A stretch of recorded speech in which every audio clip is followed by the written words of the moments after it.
Well, it's an equitable interest in the land, what the land has to offer. She's taking her equitable interest. Now, that's all well and good when everyone has this equitable interest to be recognised.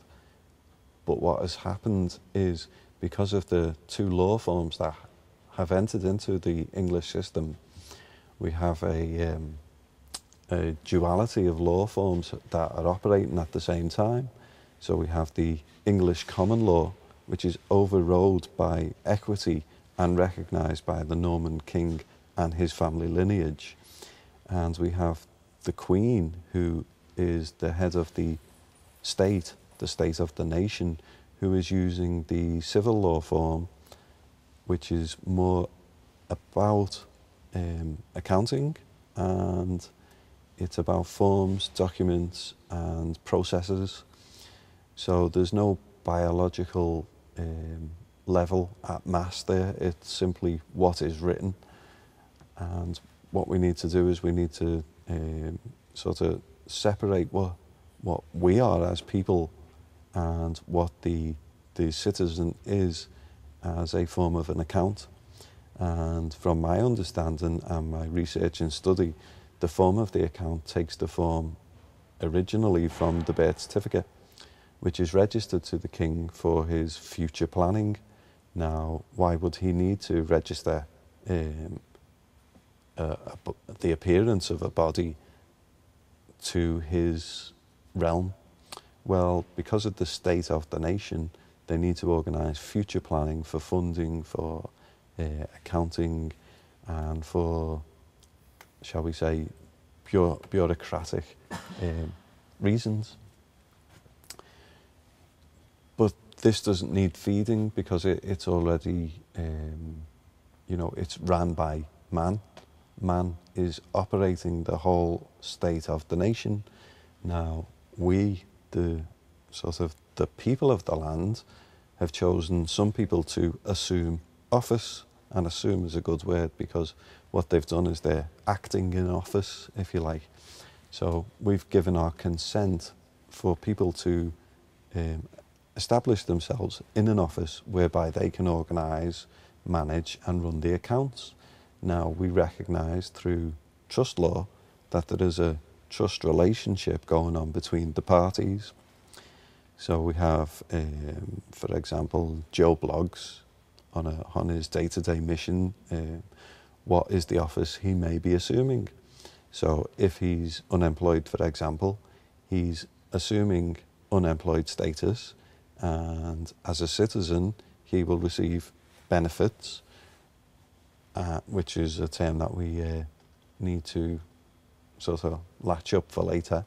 So he'll be receiving benefits, and then he needs the accounts to be tallied up each week when he receives his benefits so that he can buy food in the public arena.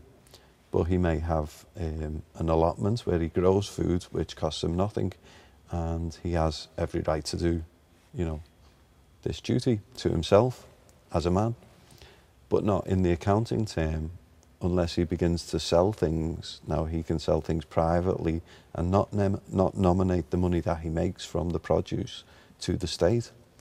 Or if the state finds out that he's making money for his own accounting as a citizen, then he needs to come forward with a tax. And a tax is something that is agreed between the citizens of the state that they need to pay in order to continue to run the state.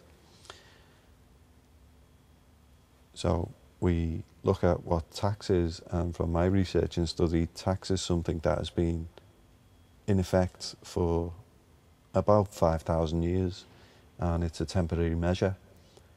Tax is always a temporary measure. It's an offering for the public to, as I say, fund the state. Now, my argument is that after 5,000 years, maybe someone would suggest that perhaps it's not a functional system, but who am I?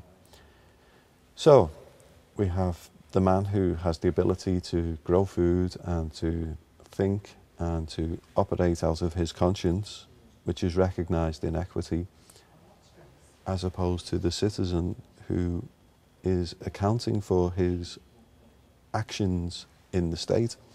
So whenever you may do something in a job, then you need to give what it is that you've done in the job, what production value you have in the job, and then your wage, which is then taxed.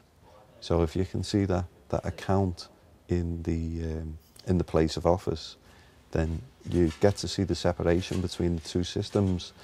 Now this side is all civil law, and this side is equity, which is drawn from the lack of remedies in common law.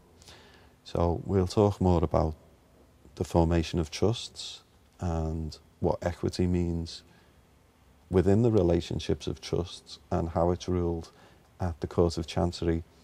And we'll also be comparing the two law forms, what law forms operate under civil law, and what law forms operate under equity, and where we can find remedy as men and we can find remedy as citizens. So I hope you've enjoyed this short presentation for now, and I'll see you again. Thank you very much.